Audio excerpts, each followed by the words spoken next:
సినీ సంగీత దర్శకుడు దేవిశ్రీ ప్రసాద్ పై కేసు నమోదైంది. ఈ నెల 2న లలిత్ కుమార్, కరాటే కళ్యాణి, హిందూ మత సంఘాలతో కలిసి దేవిశ్రీ ప్రసాద్ పై సైబర్ క్రైమ్ పోలీస్ స్టేషన్లో కంప్లైంట్ చేశారు.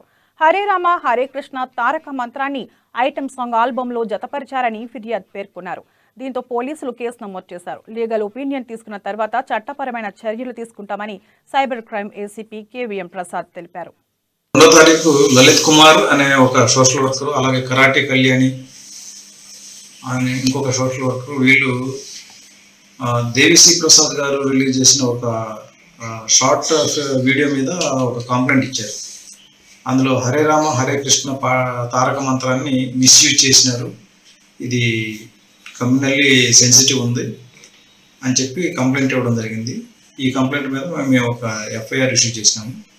ఆ ఎఫ్ఐఆర్ ఇష్యూ చేసిన తర్వాత దీనికి లీగల్ ఒపీనియన్ తీసుకొని ఫర్దర్ ప్రొసీడ్ అవుతాం.